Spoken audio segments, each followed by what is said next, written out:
Welcome,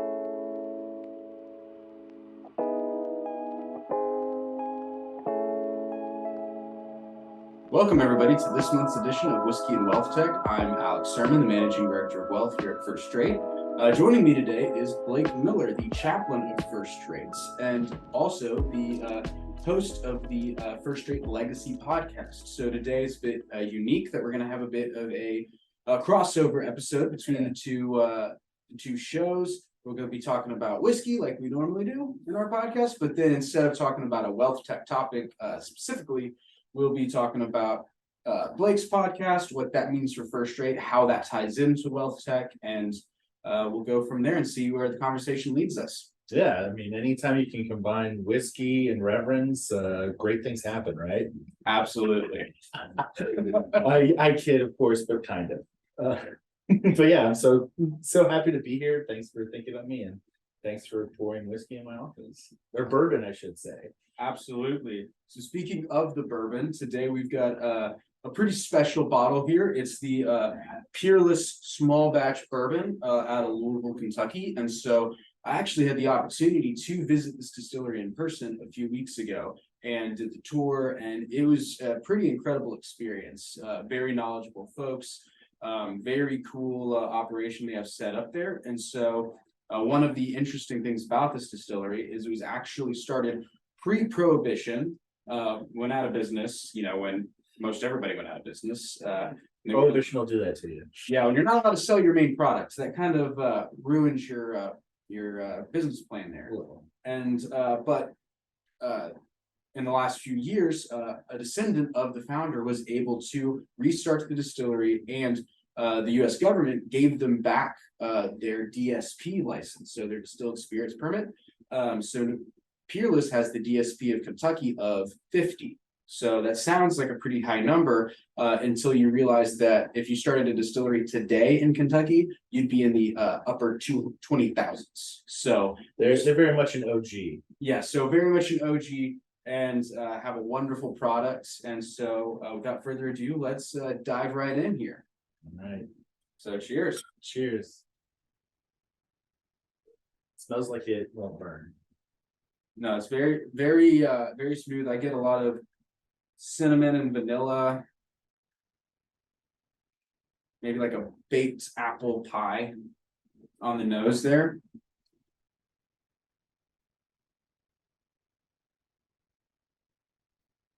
That is good. That is smooth. My throat isn't regretting it. It really just is a nice, calm, smooth, mellow bourbon. Yeah, this is a good after dinner sipper. Yeah, goes down easy, keeps you warm at night. As we're getting into these colder months, definitely a good standard pour to have around. Yes. Although in Texas, colder months mean 65 for Christmas, but yeah. Might still be wearing shorts for Christmas, so we'll see. But then who knows? We might have a blizzard come through and snowpocalypse 2.0 in February.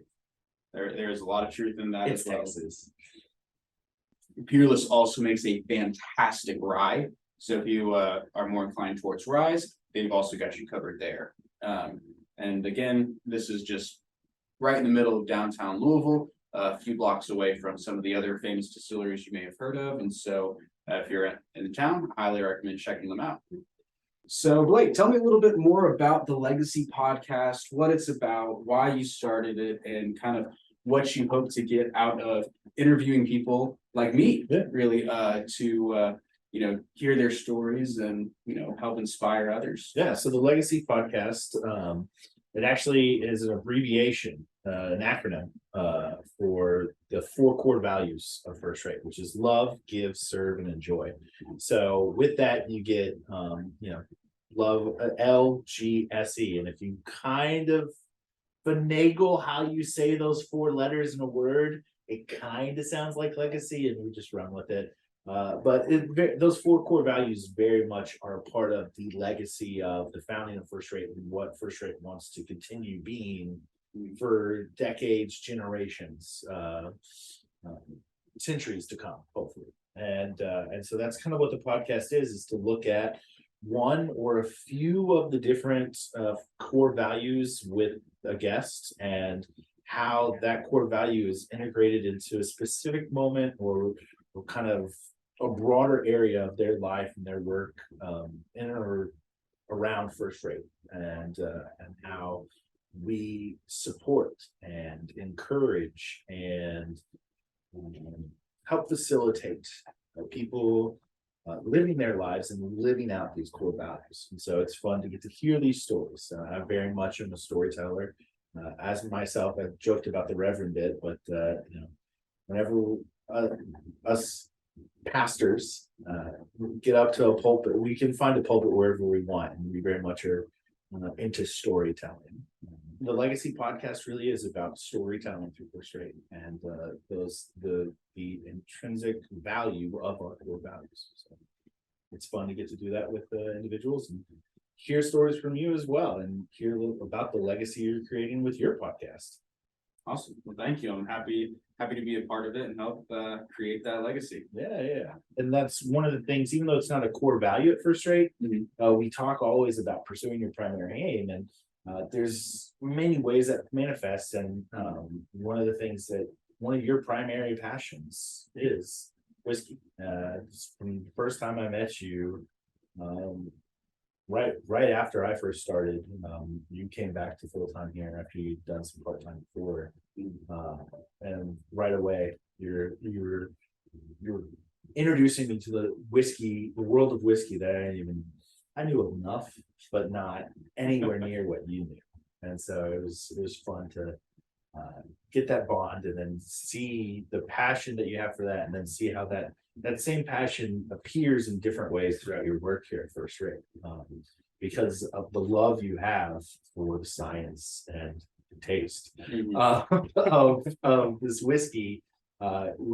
We can see in many of the interactions you have with clients and the community, and our coworkers, how that passion, that love comes out in different ways and actions at First Rate and through your work. And so that's what we love, people pursuing their primary aim, because at First Rate we get to enjoy through the 4 core values your best self. And so we appreciate that. Oh, thank you for that. And I agree. I think it's certainly been a game changer for me, talking with clients, talking with coworkers, just talking about First Rate in general, that people think it's amazing that this is something that I can actually do. That it's like, wait a minute, you're a financial technology company and you're allowed to have a podcast about drinking whiskey, and you've got other folks that are pursuing their primary aims that are just all across the board. And it's a pretty amazing company that we're able to do that without that having a potential negative impact on our careers, or if we're giving everything we need to be giving to the company, but really that those outside passions not only not take away from what we're doing with the company, but actually make our experience with First Rate that much better. Oh yeah, and make our experience. Just the clients always say they can tell the difference, not just in our product and our facilities, but in the people and how we interact. And it comes on both ends. And so it's nice for me in my role as the chaplain First Rate, getting to work with all the First Raters and provide care and counseling for them and their families, just to hear how much that family gets extended to the clients, and how knowing that bond has been formed because of how the 4 core values are lived out through the way each First Rater does their work, and thus their family grows to be who they're working for. And so it's nice to see. And then because of that, I also ended up being a source of care for clients as well. And so it's amazing to see how quickly a family grows through a company, because of how people live out their true selves and their best selves, and how those 4 core values really just kind of manifest that bestness. Bestness is not a word, but I'm gonna stick with it. We'll give it to you. Yeah. But so you've started this podcast.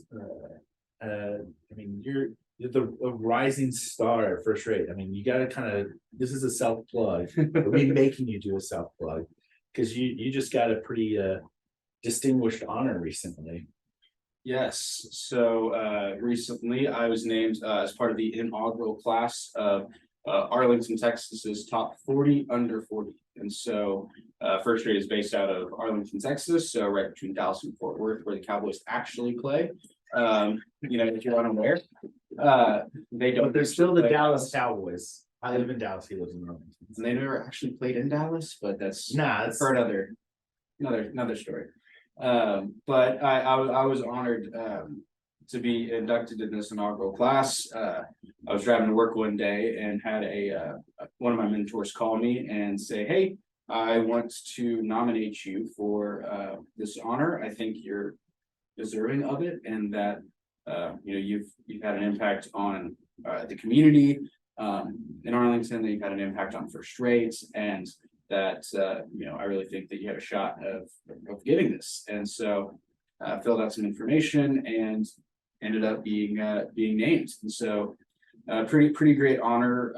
I was extremely appreciative to just be thought of. Yeah. I had no expectation that anything would come of it. It was nice to think that at least one person had the faith in me and just went out of their way, even if it was a 5-minute conversation, to say, "Hey, I think you deserve this." And so it went all the way to me actually being honored with this award. And First Rate was kind enough to be the presenting sponsor at the 40 under 40 event. So we had David Stone speak to the greater Arlington community, talking about the types of leaders that these 40 people are and going to continue to shape Arlington. It's the biggest small town in the world. We've got over 400,000 people, so it's not exactly a small city. Not a small town. But it's in great need of leaders, especially from younger folks, to be able to take Arlington into the next generation and really continue the upward trajectory of the city that we have. And First Rate has been extremely supportive of that. And we not only care about our employees within these 4 walls here at First Rate, but we care about their families. We care about the community in which we live, in which we work. We care about the community in which we do business. So where our clients are, where our international offices are. And so that ripple effect is tremendous whenever you see the impact globally that First Rate has. So not just in Arlington, but all across the world. Yeah, and it's such an honor to have, and I plugged it because with wealth tech and with so many industries, it's all about, if you have to maintain a legacy, you need new generations to take on that mantle. You need innovation from the young whippersnappers. You need someone to help start taking on that mantle. And it's great to see that people recognize how you're doing that. And even our founding, Dave himself, he might not have been as young, but he was still a young whippersnapper who was looking to innovate the wealth tech industry, and he had a vision, and from it started this legacy of First Rate. And it's now in that transition where it's in order to maintain the legacy of First Rate, maintain the legacy of the 4 core values, it's going to take the innovation of individuals like yourself and many other here at First Rate that are younger than I, and age me in ways that crush my soul at the most random of points every other day. But even though it's humbling, it's also exciting. But that's such a key factor for wealth tech in any industry, but especially at First Rate, is to keep the legacy going. We need the next generation. And so it's great to see you all stepping up and providing fresh voices and ideas for the company. Absolutely. And again, just thinking of that next generation, it's not just people, but it's for wealth tech, it's products. Yes, with the AI, utilizing how trends are impacting the ways in which people use technology. And so, we have to continue looking at innovation and continuing to evaluate what we're doing, why we're doing it, and how we could potentially be doing it better.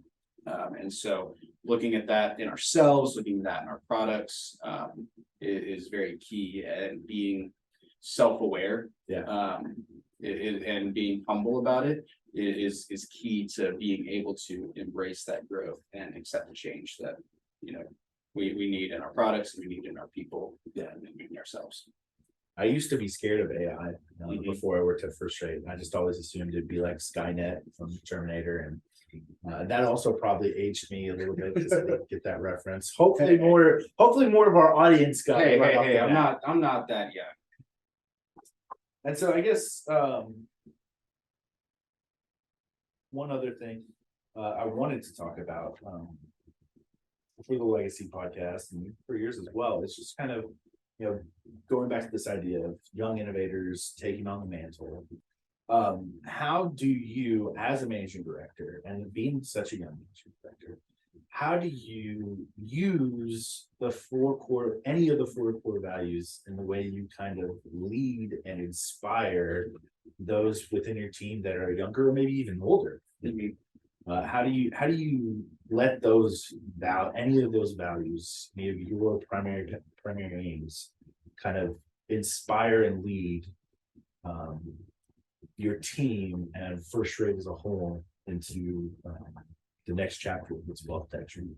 Sure. So I would say, I try to encompass all of the different four core values in the way I lead. Love, giving, serving, and enjoying. But I think kind of at the root of that, the reason why love is first is because it's the most important of those four values. So I think if you're loving appropriately, then the others tend to fall in line pretty easily behind that. Yeah. So for me, I've got over 10 people on my team that I'm leading on a regular basis that I'm trying to be innovative. I'm taking what I've learned from prior managers, from prior managing directors, and seeing, okay, what worked, what didn't, how can I apply that to my team? How can I apply that to the situation? And how can I do that through a lens of love? And so, whenever somebody messes up on my team, or we're dealing with a client issue, and we got to get it fixed. How do we do that? Through an expression of love. And so how do we do that in a loving way? And like you made this point earlier, that clients even see that in how our people act and how we interact with them versus some of their other partners, their other vendors. It's a stark difference in how we communicate with them and how we interact with them. And so I try to demonstrate that through my own actions. As a leader, I have to lead myself first. And so I can't be leading from behind, not, acting in a loving way, not being transparent, not, being willing to roll up my sleeves and do the dirty work. And then expect my team to do all of those things. So I have to do that myself. In order to demonstrate that's how a leader should act, for my team to then step up and be leaders in their own rights, and to have the confidence to address situations, have the confidence to make decisions that are within their sphere of influence. And I'm really trying to build that autonomy within the team, and that confidence that if they know the right thing to do in a situation, they know they can do it, and they have my support to make those decisions and not be worried about repercussions, because we all make mistakes sometimes, and if they make a mistake, they'll know the team's there to support them. I'm there to support them, and there to help protect them as they continue to learn and continue to build experience. And that goes from my employees that are very young to not so young. And so, I mean, there's really no age limit on that, because, if you stop learning, you start dying. And so, the AI will take over. Yeah, take over. It'll replace you. But, there's no age limit in which, okay, I've learned everything. There's no more growth for me. And so really, just demonstrating love in, the way I try to I try to do this again, certainly not perfect in this, but trying to demonstrate the kind of ways in which I would like my team to act by acting in that way myself. There's not anything I would do that or anything I would ask my team to do that I wouldn't be willing to do myself. So you know, if there's a mundane task that I'm too important for, then that's a problem. And so I need to be willing to step up and do the little things to make the big picture work appropriately. And that's something that I want to encourage my team to do, encourage them to, branch out, make choices, really try to grow their experience and demonstrate that this job that we have isn't just a job, and that, we spend whatever 80% of our, hours a week at work, something like that. It's something that we need to enjoy what we do, and we need to find a way to be exceedingly good at it. And to enjoy it, and to wake up and be excited about going to work, and not just dread that, oh, another day at the office, I got to deal with these people again. But really encourage them to take the bull by the horns and make the most of this experience that we get to have together. Yeah, I'm glad to hear that you really step up and are willing to do even the smallest of tasks. So I really appreciate us being able to do this little joint venture. I've enjoyed getting to hear more from you and your story, and the way you're stepping up to extend the legacy of First Rate and that the four core values through your leadership and through the innovation that and the products that this company has put out there. So thank you. Well, thank you, Blake. I know it's interesting being the one getting asked questions more than asking questions. It's having two hosts, and what sometimes they can say too many cooks in the kitchen's a bad thing, but I've enjoyed this dual Hell's Kitchen experience. Well, I appreciate you offering to have me on your episode, and vice versa, and making this joint venture here. I think it was a great change of pace. Wonderful to get to spend some time with you, drink some great bourbon. And, yes, very much so. Looking forward to doing this again sometime. And thanks for tuning in to Whiskey and Wealth Tech. Appreciate you tuning in, and looking forward to talking with you here shortly. Cheers. Cheers.